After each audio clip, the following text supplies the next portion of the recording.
This is the Sixth Man Show, an Orlando Magic podcast, with your hosts, Kevin Tucker and Jonathan Osborne, covering all things Magic basketball. By fans, for fans. Go Magic!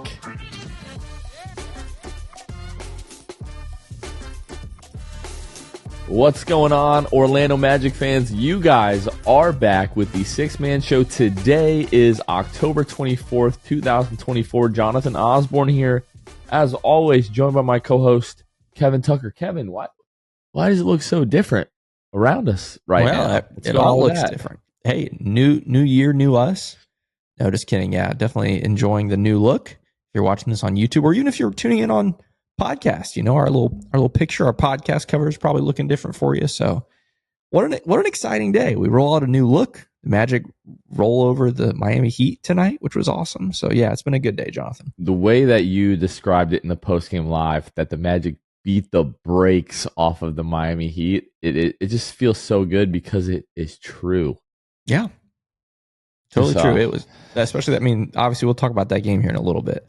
There's other things to talk about before that, but yeah, that second half, that third quarter, just classic Jamal Mosley era, just lockdown defense in the third quarter, and it was so much fun to watch. Yeah, really impressive, and we'll talk about it. But the Magic with the 116-97 win, not the home opener, but the season opener on the road in Miami against their in-state division rival Miami Heat.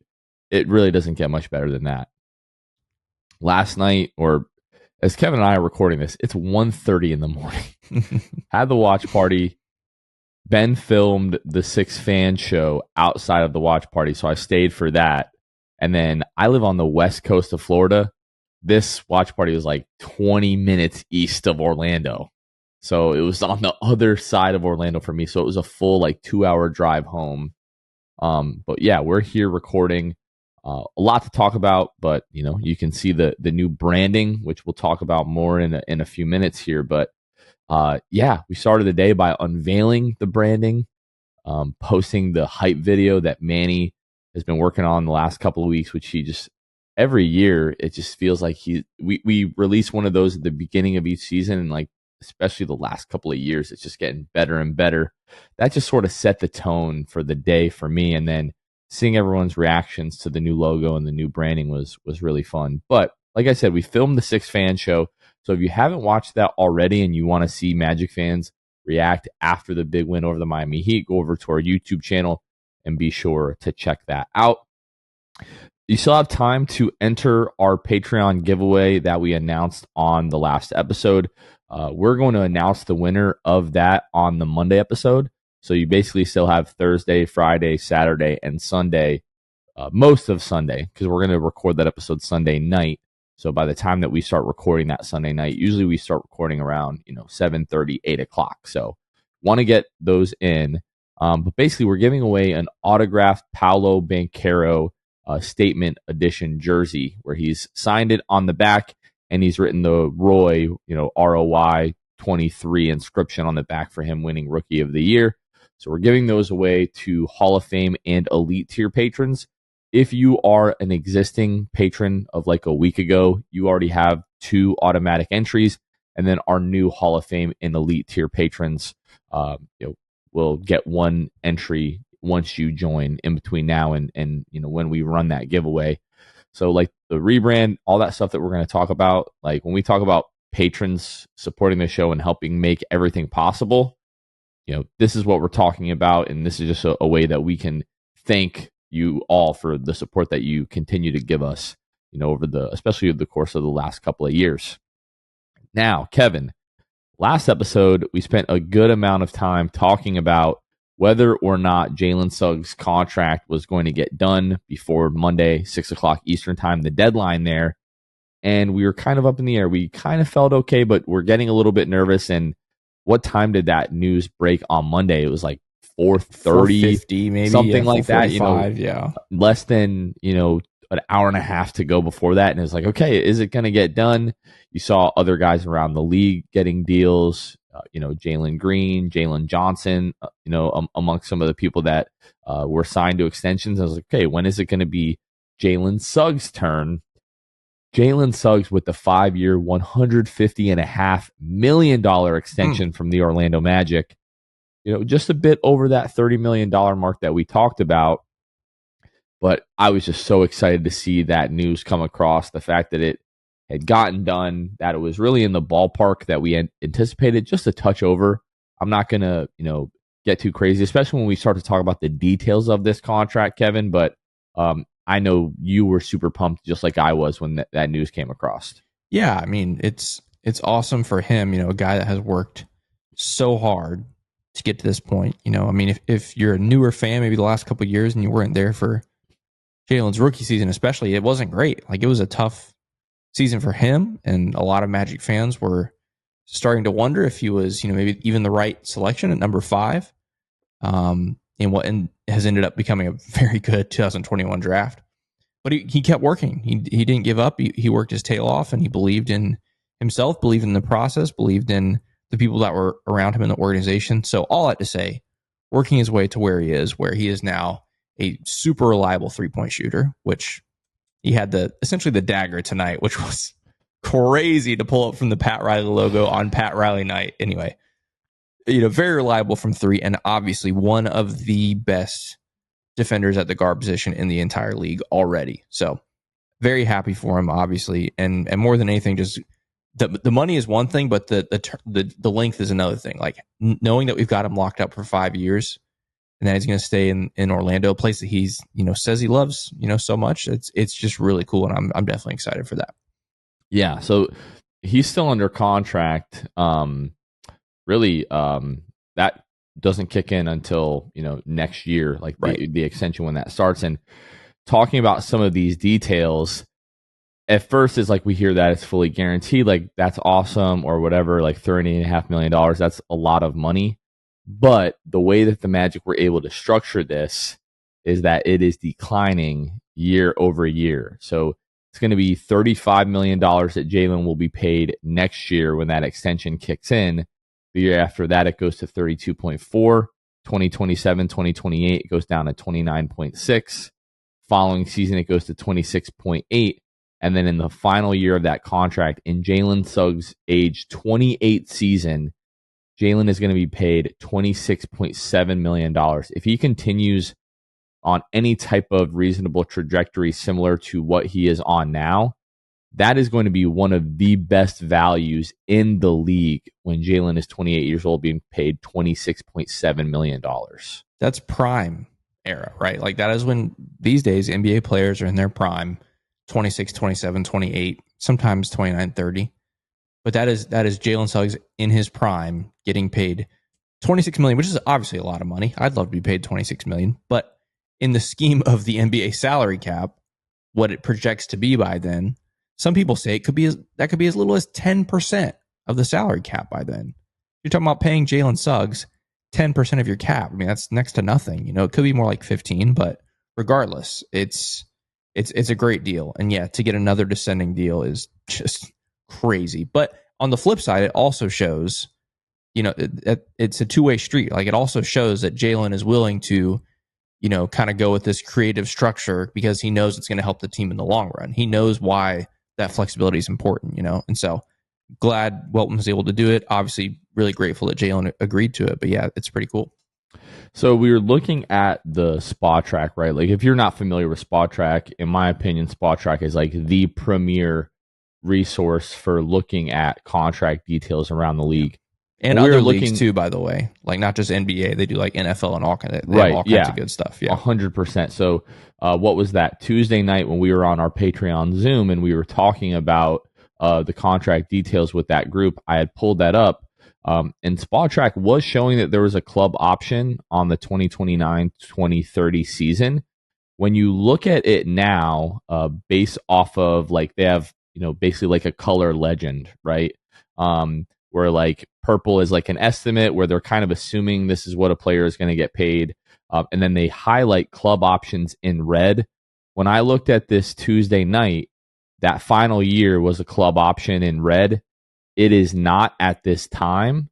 But when I go and I click into Jalen Suggs contract details, underneath contract notes, it shows that 2029-2030 season is a club option. So I'm still a little bit fuzzy. I'm not 100% convinced that it is a club option. I believe Shams reported that it was fully guaranteed when he broke the news. So still kind of, I don't know whether it's a club option or not. Something that I've seen a couple of people talk about on social media is that, yes, this is a great deal for us now, but the way that like veteran extensions work, so when Jalen basically becomes like, extension eligible after that third year, you can only extend a veteran for, I believe it's 120% of what they were paid the previous year. So Jalen may not want to sign an extension because he could make a heck of a lot more money if he doesn't sign an extension because of those rules. Now, this is admittedly one of those areas when it comes to the collective bargaining agreement and salary cap stuff that I'm still very fuzzy on. So I could be incorrect on that, but that is my understanding. And I've been doing a little bit of reading into that the last couple of days as we were preparing to have these conversations. So luckily, that is a few years off. That's not something that we have to worry about now.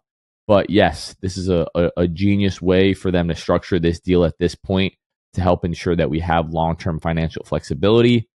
Is that going to hinder their ability to extend Jalen Suggs in the future? I'm not sure. I'm sure somebody out there will be more sure and be smarter with this stuff than I am, and we'll find out, whether that be in YouTube comments or somebody will talk to us on Twitter about that. And as we learn more about this, we'll revisit this conversation. But the fact that we talked about it, all the guys that Jeff Weltman and then John Hammond and now Anthony Parker had extended or re-signed and taken care of, I was just like, there's no way that Jalen Suggs ends up being the guy that gets hung out to dry. Like, they're going to get a deal done. And thankfully and luckily they did get a deal done. And yeah, I'm just super happy for Jalen. Obviously, Jalen's very happy for Jalen. A couple hours after the extension was announced, he took to Twitter and he said, "So many deserve so much praise and thanks for their sacrifices and help to make today my reality. This is surreal. I'm so thankful to them and God for his unfailing love. Orlando, I was never leaving you. You are my home. The people in this city are my family. 4L. I love you, 407. Like, come on. I just love the guy. Like, come on. I was talking to somebody at the watch party tonight, and we were talking about Jalen Suggs, and we were talking about the extension and how happy we were for him. And I said, this is going to be a very odd and weird thing to say about another grown man, but that dude genuinely lights up the room when he walks in. He just carries such a light and such a joy with him that you cannot help but feel uplifted when you're around him. And I've only been able to experience that in the very brief amount of time that I've personally spent around him. I can only imagine what he does on a daily basis for his teammates, for the coaching staff, for employees within the organization. For Jamal Mosley on Tuesday after practice to be asked about, how he felt about the Jalen extension and how happy he was and all that kind of stuff. And Jamal Mosley didn't say that Jalen is, one of the glue guys on this team. For him to say Jalen is the glue of this team, that just speaks volumes about the type of person that Jalen Suggs is. And then seeing his teammates react to the extension in real time was so much fun. Arguably, my favorite part of all of this was the video that Mark Stein released today on Wednesday, showing the video of Paolo learning in real time. Mark Spears, not Mark Stein. But yeah. There's two Marks. I apologize. Yeah, very big difference between the two guys. Yes, there is. Yes, there are quite a few differences between the two of them. Yes, sorry, Mark Spears. But you see the video, and we've shared it to our Twitter account. You get to see Paolo realize that in real time and just like be able to talk about how happy and excited he is for Jalen. So it's just fun, man. I love the guys on this team. So happy for Jalen. So happy that he's going to be here and that like the core is locked in with Franz, with Paolo. Well, Franz and Jalen, we know that the extension is coming for Paolo, right? Yeah. Just a matter of him reaching the date to be eligible. But yeah, just an awesome time. Yeah, and there's the long term, obviously, like we talk about, the fact he's going to be here for a while and the core is going to be here for a while. But I think it's also really good in the short term, right? Like Jalen talked about the fact that this has kind of been weighing on his shoulders. And so the fact that this weight has been lifted, this contract, this extension has been signed, he can just focus on playing basketball right here, right now. It started tonight, in Miami. He obviously had a huge impact on that game as well, and we'll talk about it. But yeah, I'm glad for his sake, for the team's sake, that again, not talking long term, just this season, just right now, this week, that they can just focus on basketball, and I think that's going to pay off. Our friend Philip Rossman Reich from Locked On Magic had an awesome opportunity to be able to sit down with Jalen like that night, after signing the extension. And one of the things that really struck me was Jalen was like, "You thought I played hard before. Like, wait till you see how I play now that I've gotten this trust and this investment from the team." So, I mean, maybe he played a little bit hard, too hard tonight, like in that first half, getting into a little bit of foul trouble, which we'll talk about. But yeah, man, just awesome. I don't know if there are really any other details that we need to talk about. Like some people are thinking this is some kind of gross overpay. Like this is the market for NBA contracts now, especially like a high level starter like Jalen Suggs, who, oh, by the way, just made an all defensive team. Like this isn't a guy who's a pretty good defender. This is a guy who is one of the absolute best defenders in the league. Right. And Jeff Weltman just keeps doing it. I don't know how, but just keeps finding a way. Like almost every time we sign one of these deals, it comes out looking really good for the Magic. We touched on the last episode, but when it comes to these contracts, you look at his peers, like look at the other contract extensions that were signed. And all I need to say is if someone tells you, if you're talking to a casual or whatever, and they say, wow, Jalen Suggs was overpaid, you tell them his extension was for less than Emmanuel Quickley's, right? That's all you got to tell them. Yeah. Quickley's getting paid more than Jalen Suggs, which is wild to me because I feel like IQ's a good player, but I feel like there's 24 of him in the league right now. Like you can take your pick. There's a version of him. Maybe I'm exaggerating. I'm definitely exaggerating, but you can use that, in your a dozen. Maybe not 2 dozen. I think a dozen's fair. Yeah, I think a dozen's fair. But yeah, use that in your conversations with the casuals who say it's an overpay. Just say, well, he's getting paid less than IQ, and I think that's worth something. One thing to keep in mind, though, right? Like, again, we have our quote-unquote core locked in, but there are going to be difficult decisions that the Magic make in the coming years, right? Like Anthony Black, Jet Howard, they're already in their second season. A couple of years from now, they're going to be in line for extensions. And are the Magic going to have enough money for like everybody to get paid? They're just not going to. That's the reality of the NBA. Especially now that the Magic are basically going to be in the luxury tax starting as early as next year. And within as early as this trade deadline, but certainly within the next year and a half to 2 years, there are going to be decisions that cause Magic fans emotional pain. Like guys that we really like and guys that we believe in and guys that we root for in 2.5, 3 years time. Some of these guys are not going to be here, and that is just the reality. And sure, we're going to celebrate now. Again, we're happy for us. We're happy for the Magic. We're happy for Jalen. But, like, reality is coming at some point, and you're not going to be able to keep every piece of this roster together forever. Kevin, a big piece of this day for us was something that we've been working on all summer long. We've been working months and months. And we knew that we were releasing these elements today, and we knew what they were, and we knew what they looked like. And it's been so hard, especially the last couple of weeks, for you and I to just kind of hold on to everything and not just put it out there before we had said this is when we're going to do it. You want to talk a little bit about that and talk a little bit about the process that we went through this summer? Yeah, so what Jonathan's referring to, like we talked about at the top of the show, the new look, the new feel, the new vibe of the Six-Man Show. First and foremost, in some ways, nothing's changing as far as like what we do and who we are and all that kind of stuff, right? So like we got to make that very clear. Like we're still an Orlando Magic podcast. We're still diehard Orlando Magic fans. We're still putting out this show. We're doing the post-game live. We're doing the Six-Man Show. We're doing watch parties and all those things. But like our brand, like how we look, how we feel, like the vibe, we kind of wanted to change that. We know that the Magic are kind of at this inflection point. We talked about that with David Steele this summer, like of this new era, this new chapter. And so we kind of wanted to sync up with that, right? Like a new era, a new chapter of the Six Man Show. And so, yeah, that's kind of how the journey started. We kind of embarked on this, like you said, a couple months ago, and got to work with a really awesome kind of marketing firm called Vidi, who has Central Florida roots as well, which is pretty cool. They've done some other local brands, including Jam Hot Chicken, who, again, we'll talk about in a little bit. But yeah, it's an awesome, again, a company that has Central Florida roots, but they just absolutely smashed it. They did such a good job. We kind of went to them and said, hey, this is who we are. This is who I think we kind of want to be. And part of that also, one of the things, at least that was really big for me, was like, we want to really appeal to like the next generation of Magic fans, right? Like with this whole look, with this brand.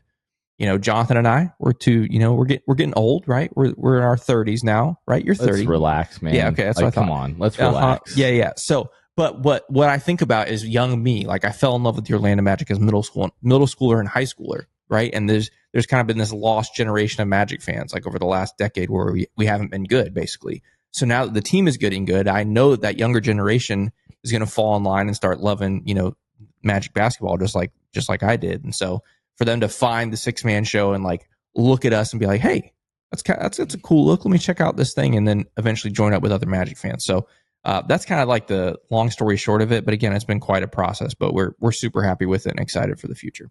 Yeah, and the old logo, which somebody made the joke today of like, you guys are just like the Magic, like you're getting away from like the old logo, and you just need to embrace that. And everybody's been, for the most part, 99% of the feedback has been overwhelmingly positive with, the new logo and like a lot of the new assets that we're going to be using across our social media platforms and different posts. And as you can see here on YouTube, different look, different feel. If you go to our YouTube page, new YouTube banner up there, like you said, the Vidi team, they've just absolutely smashed it.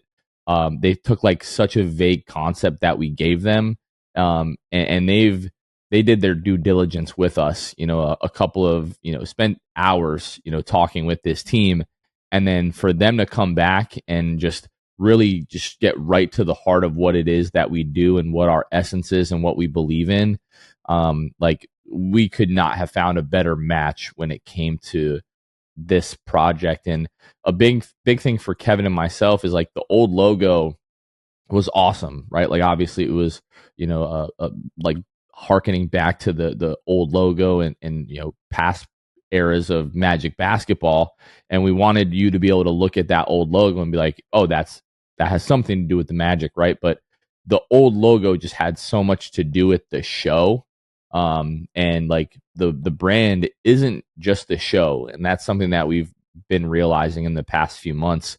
Yes, it's the show, it's the post game lives, it's the Six Fan Show, it's all that kind of stuff. But like what this really is and what we want it to be is a Magic fan community, right? Like a place where Magic fans can come and share their passion with other Magic fans. So a big part of us for this was like making sure that the brand lived outside of just our content, and can just be like this real like rallying mark for Orlando Magic fans. So we're not done just yet. There's still some things that we're working on with Vidi, with the marketing team. Some people are already asking about merch. That's something that we're looking into. I think part of the rebrand as well was like, we want something that people will like and people will want to wear on a regular basis. So, we don't want to give too much away right now, but, we've still got some things in the works. But I just want to say a big thank you to Christian and Christina and JD and the whole team over at Vidi. Like Kevin and I, every time we have a meeting with them, we call each other right away, and we're just always blown away at how thorough they are, and just how much they care about this project and what it is that we're looking to do. Like we launched the brand, all the new branding today, and we like thought that was really going to be the end. And they're like, oh, we're not done with you guys yet. Like we're going to help you do X, Y, and Z still, and all that kind of stuff. So just super grateful that, we got partnered with such an awesome, agency to help us do this, and just really stoked about the way that it came out. And we're stoked for the things that it's going to allow us to do in the future.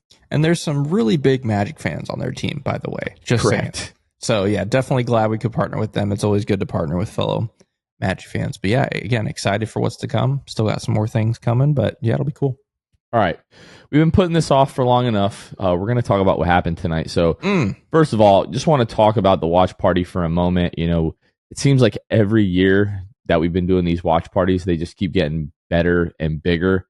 Like, you know, the watch parties that we're having a couple of years ago, we got to the point where I was like, hey, we're kind of outgrowing like venues of this size. And then last year we started to go to even bigger venues. And this year it was like, again, now we're at a bigger venue. And we're at a pretty decent sized place tonight in the Social House, and it was wall to wall. Like you could barely walk to the restroom in this place. Like you had to, excuse me, you kind of had to just walk through the crowd to get, you know, wherever you were trying to go, whether that be to the bar or, you know, outside or to the restroom or whatever. Like this was a good like 200 people deep tonight at Social House, and DJ D Strong was there. 321 Hype Crew was there. There were folks from Michelob Ultra and the Orlando Magic, and the whole staff at Social House was fantastic. They were all over everything tonight.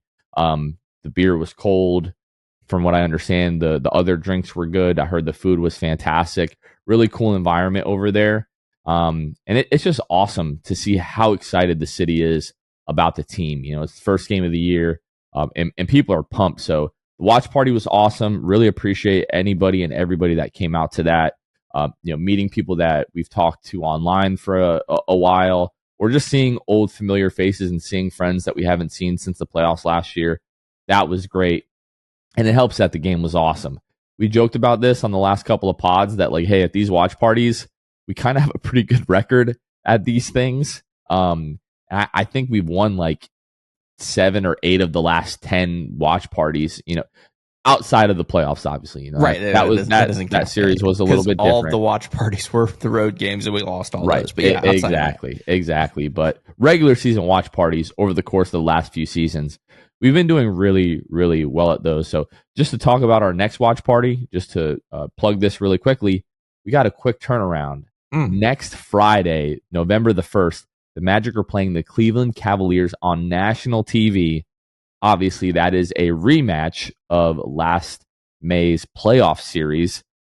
So we're doing it again. We'll be at Rivals on Wall Street next Friday, November 11th. That game tips off at 7 o'clock. So that watch party is going to be getting going around 6:30 or so. So if you missed this one, be sure to come out. You don't want to miss it. And if you're at the one tonight, you know it was awesome. And I know we're going to see you at the next one. The Six Man Show is brought to you by Jam Hot Chicken. Jam Hot Chicken.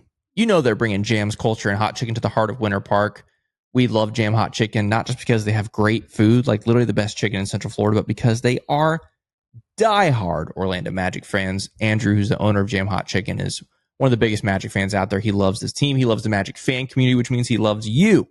So definitely go check them out at 400 West New England Avenue, Suite 13 in Hannibal Square. Again, in Winter Park. They're at Nashville, an LA-inspired hot chicken shack, locally owned and operated. Follow them at Jam Hot Chicken on all social media, and definitely check out jamhotchickenfl.com to check out their menu, kind of peruse what they have to offer before you show up there. But yeah, we cannot recommend Jam Hot Chicken highly enough. We promise you, if you go, you're going to enjoy it. So definitely do that. And when you do, just let them know that the Six Man Show sent you. I'm going to be there Friday before opening night. Going to swing through there and get a nice box before heading over to Kia Center. So yeah, definitely check out Jam Hot Chicken. And this episode is also brought to you by Escoso Fresco, Teddy Sylvia, Smith Sheiks, Ship Sinks, David Machin, and Normal. Who are these folks? These are some of our Hall of Fame and Elite Tier patrons who are, by the way, entered into the Paolo Banchero signed statement jersey giveaway that we will be announcing on next Monday's episode. Whenever we have brand new patrons, we also give them a special shout out, and we do have some new patrons to shout out. First of all, Florida is Orlando's again, so they can suck it. Love that name. Appreciate that. And that's never been more true than it is tonight. Nala, David Machin, Sir Sundown, Kyle Jarvis, Joshua Beckett, who I believe I met tonight at the watch party. I think I met Josh and his dad. Thank you guys both for coming out. So great to meet you guys. Mo, 50 on your head, and Jonathan Garcia. A big shout out to all of those new patrons and all of our Hall of Fame and Elite Tier patrons. When we talk about the watch parties, each and every episode that we do, obviously the rebrand that we just went through, none of that would be possible without the support of our patrons. And again, our goal is really just to grow this Magic fan base and give the Orlando Magic the home court advantage that we believe they desperately deserve. So if you want to help support the show and help support our efforts and everything that we do, you can find us over at patreon.com/the6man show. Back to the show. Kevin, why don't you talk to us a little bit about this Heat game?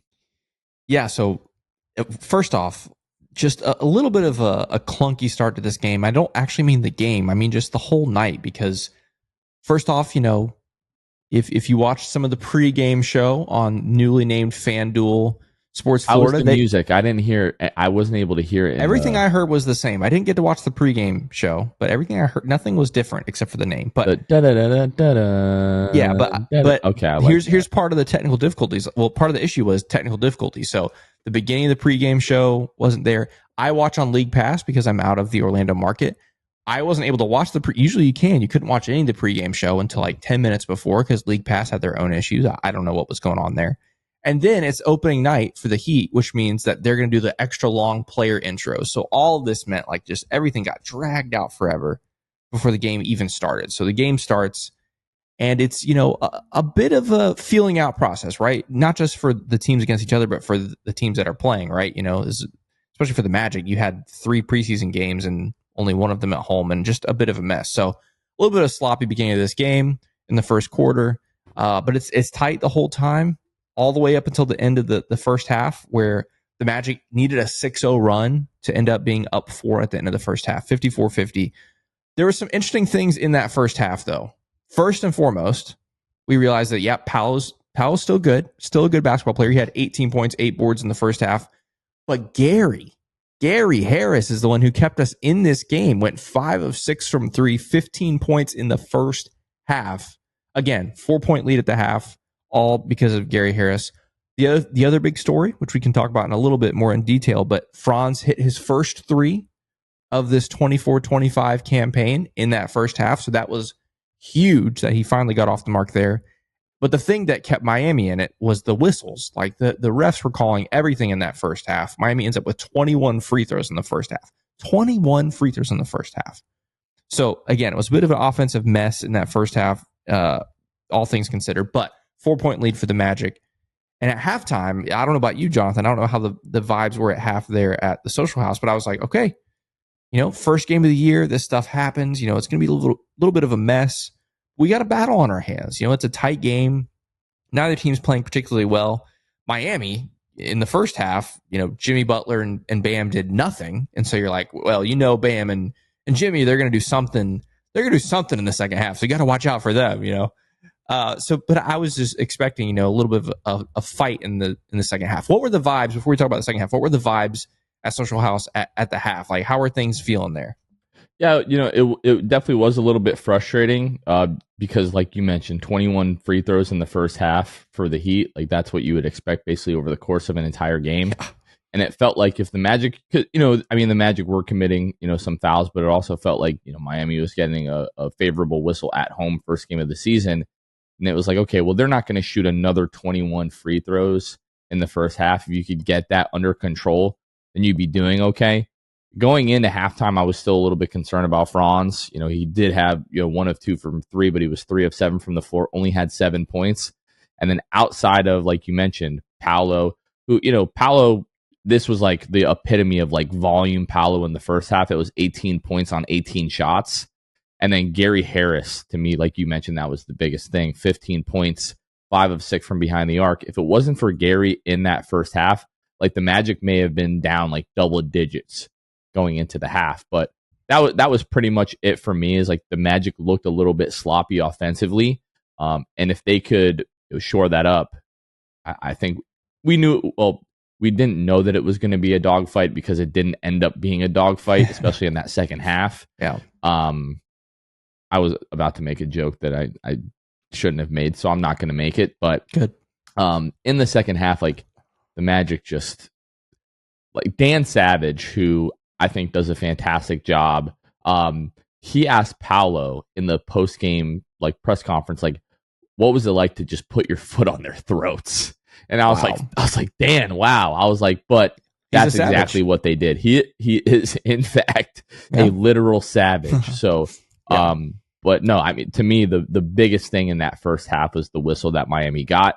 And before the game really started getting out of hand in that third quarter, when the Magic came out and went on that run, started the third, I was like, oh, well, look what happens when Miami starts getting every single call and the Magic are able to get into a rhythm. And then it was like, oh my gosh, Miami can't score and we can't miss. Yeah. And that was really the story of that third quarter in particular. Yeah, the third quarter, Magic picked up where they left off. Like I said, it was a 6-0 run at the end of the second quarter. They start the third quarter on a 12-0 run. So combined, it's an 18-0 run across those two quarters for the Magic. And I mean, one of the things I mentioned on the postgame live, kind of like what you talked about, how that first half, the Magic were so limited because of the fouls. And I don't just mean limited because Jalen, got his third foul, which we can talk about, I guess, briefly. He gets those two quick fouls, and Jamal Mosley trusts him to stay on the floor. He gets the third foul, which needless. He's got to be smarter than that. Some people say Jamal should have pulled him. I tend to think, kind of trust your guy. Trust that he's going to be smart out there. And I thought Jalen made a mistake on that closeout to get his third foul. But regardless, you start that third quarter there, and I felt like the officiating kind of shifted there, right? They kind of let the Magic be physical, which we all know, if you've been watching this team, when the Magic are able to play physical defense, that's when the Magic are at their best. And it took a couple possessions of the Magic being able to be physical, and the light bulb just kind of went off. It was like, wait a second. We can play our game now. And that's when it was over. Like, that's when it went to a different gear. The meme of like Rondo looking at the paper on the bench and he's like, oh my gosh. Yeah. I feel like that's what happened with the refs. They got to halftime. They're like, oh my gosh, we gave Miami 21 free throws in the first half. We kind of need to swing this game the other way a little bit. Right. Exactly. And it's kind of a mental thing too, because there's a chance, and this, whether this is right or wrong, I don't know. There's a chance they looked at that stat sheet, like you said, and said 21 free throws, but they also thought, oh wait, this is like a top 3 defense they're playing against. This isn't right. Let's, it's that kind of thing. It's like that mental game. But yeah, so they go on that 12-0 run to start the third quarter there, and they just never look back. I mean, for me, like the absolute highlight, like the cherry on top, the like nail in the coffin, was Jalen's triple from the Pat Riley logo on Pat Riley night to put the Magic up 85-62. And then he's talking to someone on the front row and walking away at the timeout. It was just electric, pure Jalen moment. And the Magic really never looked back after that. With 18 seconds left on the shot clock, by the way, hits the 3 and then points right at the fan and starts chirping at him. Like, right. That's the funny thing, and Jalen has talked about this a little bit, is like the lightheartedness that he has on a regular basis. Like, he goes into almost like demon mode on the floor, and like that's the outlet that he has for like that type of energy.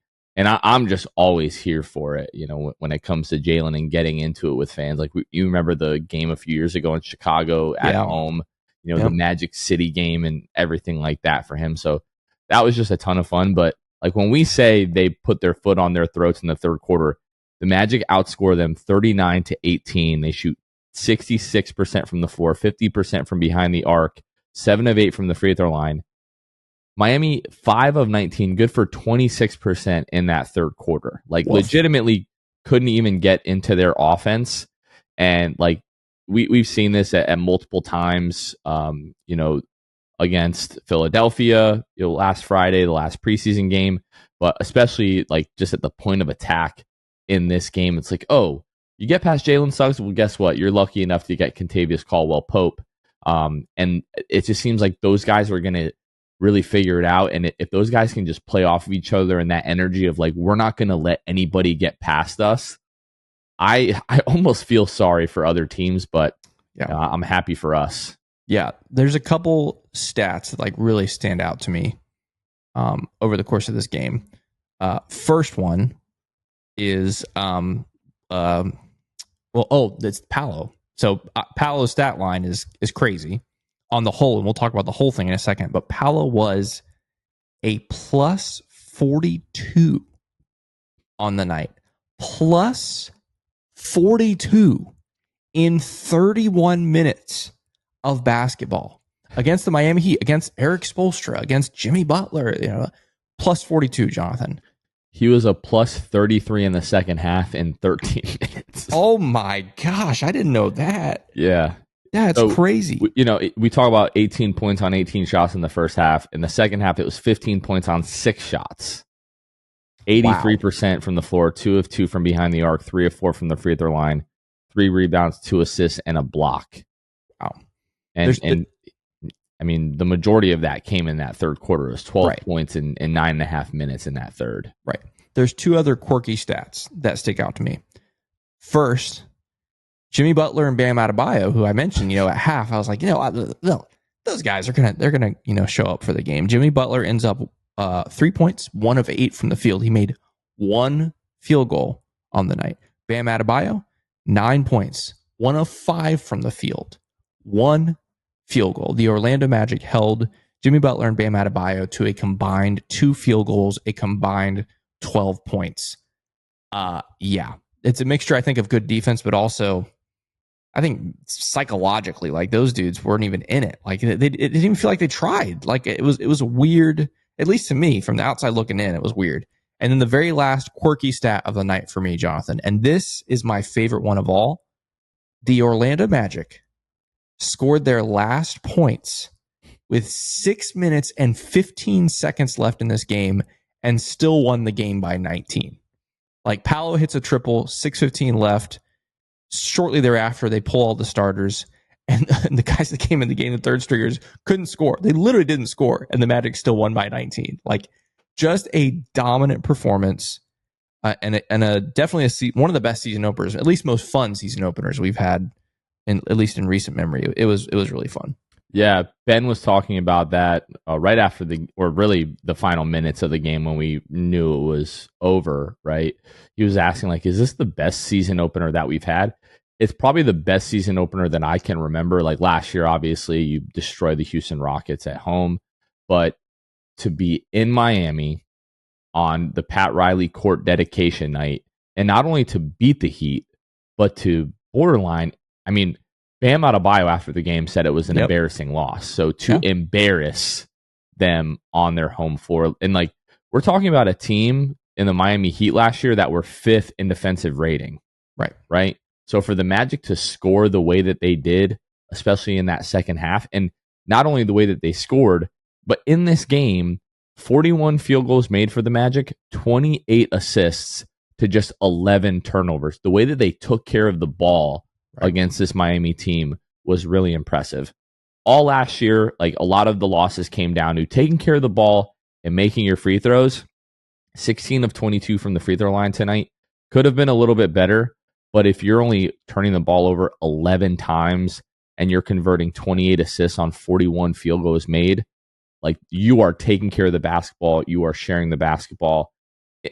In the first half, I thought some of the turnovers were due to the Magic being a little bit like too unselfish. Mm-hmm. Like guys had open looks and were just trying to move the ball when it was like, hey, if you've got a good look, like rise up, knock down the shot. But yeah, just like really, I don't know any other way to describe it other than just like a dominant performance. Is this like the true picture of each of these teams? I don't think so. But there's a non-zero chance that the Heat are just not good. That's right. That's what I was going to say. I think there's a good chance. Neither of us are high on a team led by Jimmy Butler, and I think Bam Adebayo is a fine player. But the rest of that cast, I mean, yeah, not good. Opta stats, Jonathan. I have it right in front of me. I wasn't going to bring it up, but go for it. Well, here's the thing. I mean, this is what they do. They focus on stat lines and things. It's a large account, like over 100,000 followers on Twitter. This is kind of hot right here. Paolo Banchero of the Orlando Magic is the only NBA player to have a game with 30 plus points, 10 plus rebounds, no turnover, and a plus minus of plus 40 or better since plus minus was first tracked in 96-97. The only NBA player.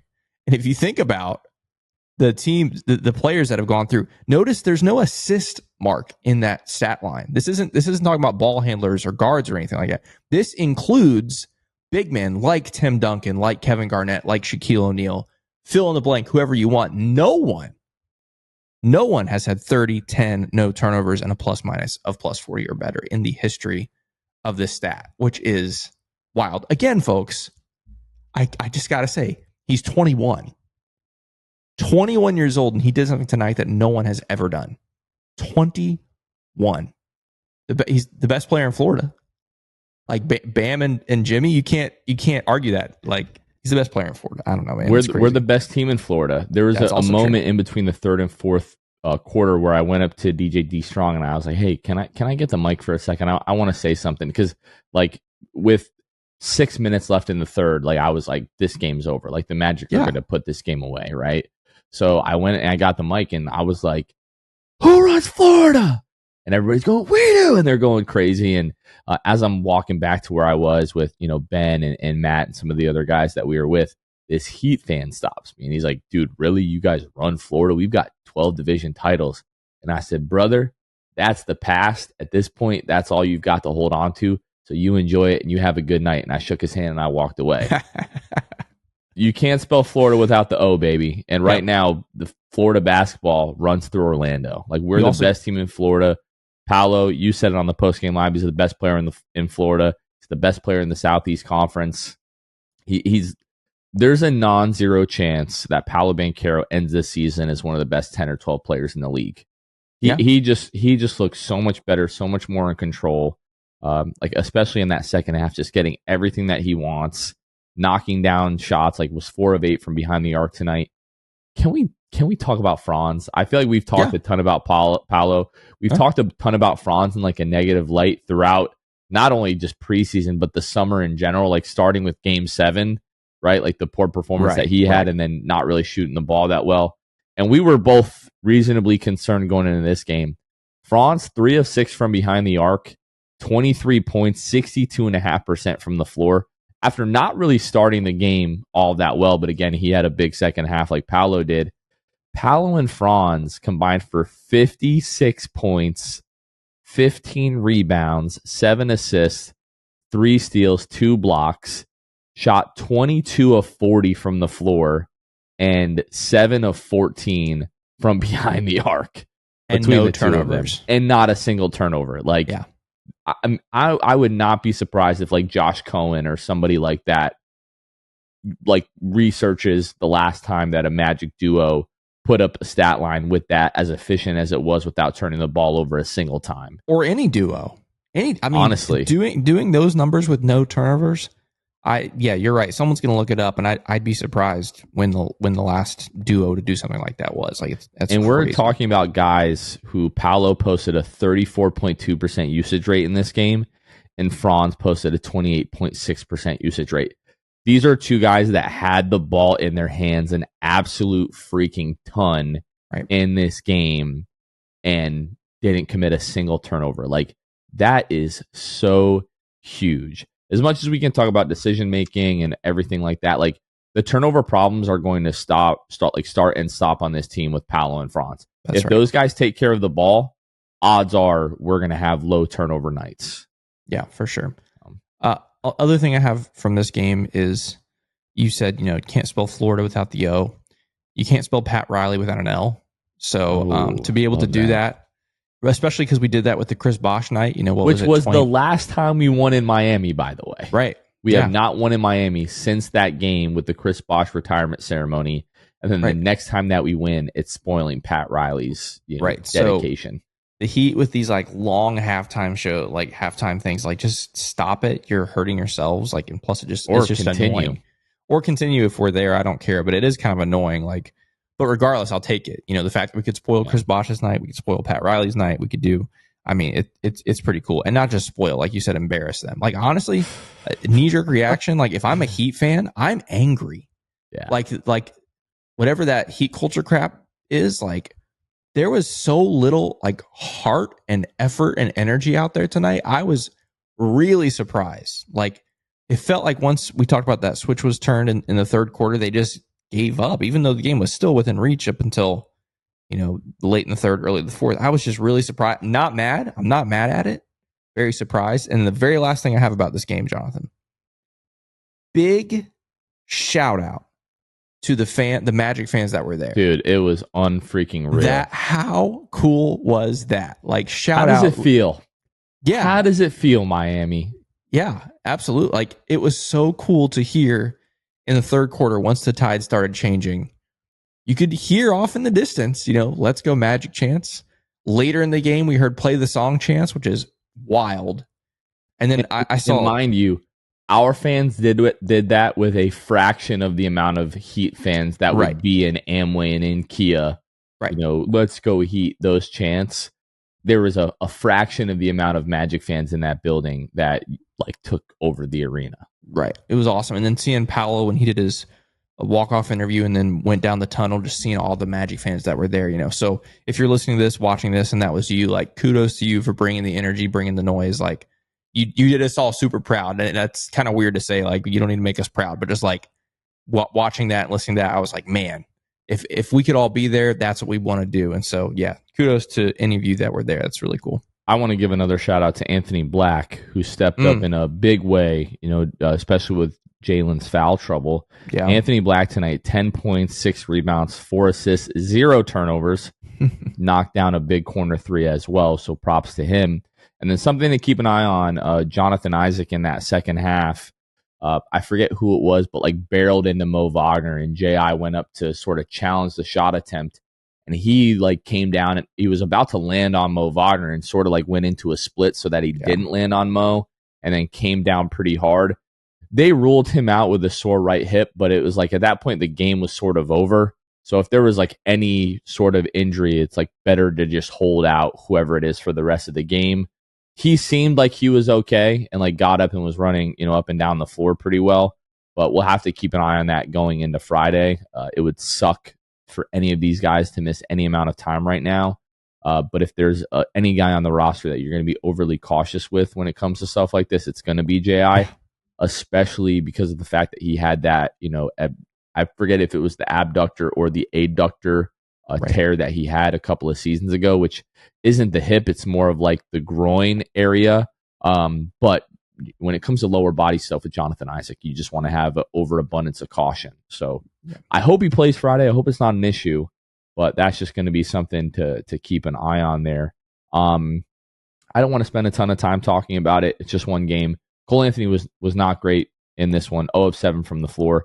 Did have 6 assists, so it's not like he wasn't making an impact at all. But 0 of 5 from 3, and some of those were pretty good looks. You definitely want Cole Anthony to start knocking those down. And then Kentavious Caldwell-Pope was 3 of 3 from the free throw line, but didn't score in this game. He just needs to see a couple go down. And when it comes to Franz, like, again, just to touch on the shooting, you talked about this on the postgame live, but it's like 3 of 6, especially like when he had those 2 back-to-back, towards the end of this game. I'm hoping that he just got to see a couple go down and have that mental switch just kind of flip the other way. And if Franz can shoot, he's not going to shoot 50%, but we've talked about this all offseason. If Franz gets back to shooting 37% from behind the arc, look out. Yep. The East is in trouble. Like, if you came to me right now and was like, I promise you, the Magic are going to be reasonably healthy and Franz Wagner shoots 37% from behind the arc, I'm betting the house that the Magic have home court advantage come playoff time. Yeah. And I mean, you could take the Franz thing and split it with other guys. Like if Gary is going to come off the bench, obviously he's not going to do what he did tonight every night, but if he's going to come off the bench and continue to be a reliable shooter in addition to the defense he brings, that's huge. If Paolo shot 34% last year. If he jumps up three percentage points and he's 37%, are you kidding me? Well, basically the first month of the season last year, it was like, oh, Paolo's just a 40% 3-point shooter now. Right. So, I don't know. Well, we're, sample size is important, right? Like, let's give all of this stuff a solid 2 months before we start to form any type of big conclusions. But you can't help but get excited, in a game like this when you just smack up on the Miami Heat. It's just there's no better way to start the season, in my opinion. For sure. But again, part of it is I'm not sure how good the Heat are. Like, correct. And we're not going to be able to be helped with that on Friday, playing Brooklyn. That's going to be one of the worst teams in basketball. They might be without Nick Claxton. I don't know if you saw this tonight, Jonathan. He had a flagrant 2 foul, like a nasty flagrant 2 foul against the Hawks. He might be suspended Friday. We'll find out probably tomorrow, I guess. But regardless, are bad anyway. Yeah, that's what I'm saying. Regardless, steamroll them. They're a bad team, and so you're not going to get a real litmus test until Saturday against Memphis, who again on paper looks to be a really good team this season. Now they've got Ja back and all that stuff. But anyway, yeah, squeaked one out over Utah tonight. Right, exactly. Yeah. So again, who knows how good this Magic team is? But hey, even if the Heat are really bad, you beat the crap out of them. So you got to beat the bad teams, and the Magic did that tonight. And honestly, like it was like a mental thing to a certain extent. Paolo talked about it after the game that like no one on this roster really has beaten the Heat in Miami. So for a lot of these guys, it was their first time doing that. And it's like, hey, like little brother one day just grows up and now the little brother's the big brother, That's right. And that's what's going on. So yeah, I don't really have anything else to go over, from this game. Just all around great performance. I do want to take it with a grain of salt just because, weird things happen in the NBA sometimes. It's just the nature of the league. But I'm just so excited for Friday night now, like to be in the building, be around a ton of Magic fans again. Tonight felt a little bit like being back in Kia with just all the chants and all that kind of stuff. And it'll be great to do like the intros, and they always have a player come out and thank everybody, for coming out, first game of the season, all of that, and get in the team shop, maybe grab a couple of new items, for the closet and all that, and it'll just be great to see everybody again. So looking forward to that. And here's the thing, Jonathan, these games count.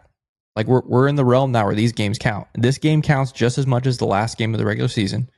We're in the playoff hunt for whatever seed it might be. And so I'm not going to be standings watching every day starting in October, but I am just going to go ahead and say the Magic have a whole game lead on the Knicks and on, the Heat and on whoever else, the Sixers lost, so, obviously we're not going to do this every day, but these things count now. Like they talk about this at media day, like every one of these regular season games count for seeding, for home court advantage. And so to get off, to a good start is super important. And I'm excited for Friday. Awesome. Just a quick reminder, next watch party is going to be next Friday, November 1st, when the Magic take on the Cavs. That game is going to be on ESPN. We will be at Rivals on Wall Street. So please make sure that you come out to that. It like we talked about, it's all about growing the Magic community, growing Magic fans. We want to help Magic fans meet other Magic fans. Like I was telling somebody tonight, like I grew up basically not having any Magic fans to talk to. So the fact that, on a random Wednesday night in October now, I get to watch Magic games with 200 other Magic fans is really just a dream come true. And at the end of the day, like it's not about me, it's not about Kevin. It's just about the Magic, and it's about all of our fans. So be sure that you guys come out to that. Again, that's going to be next Friday, the 1st. Tip-off's at 7:00, so that watch party will start at 6:30. And again, we'll be at Rivals on Wall Street, downtown Orlando. Kevin, the last few episodes I've asked you this. I don't think we have anything else to talk about. Do we have anything else? Am I missing anything? Or are you just going to make something up to make me feel bad? No, all I'm going to say is it's 2:20 a.m., so let's wrap this up. Let's wrap it up. All right. Magic beat the Heat tonight. Again, big win, 116-97. Thanks, everybody, for coming out to the watch party tonight. Be sure to tune in to the postgame live, sponsored by Rock'em, after every Orlando Magic game. And be sure to tune in to the Six Fan Show. We're going to be dropping those throughout the season. Just keep your eyes open for the things that we've got going on with the new brand, and maybe some merch in the future. Who knows? But that is going to do it for this one. For Kevin Tucker, this has been Jonathan Osborne. You all have been listening to the Six Man Show, and we will catch you guys next time. See ya. Thanks for listening to the Sixth Man Show. Be sure to subscribe on iTunes and Spotify to get new episodes downloaded directly to your phone. If you enjoyed the show, please take a minute to give us a 5-star rating and a review. It helps out the show a lot. Follow us on Twitter, Instagram, and Facebook at Sixth Man Show. We'll catch you guys next time. Go Magic!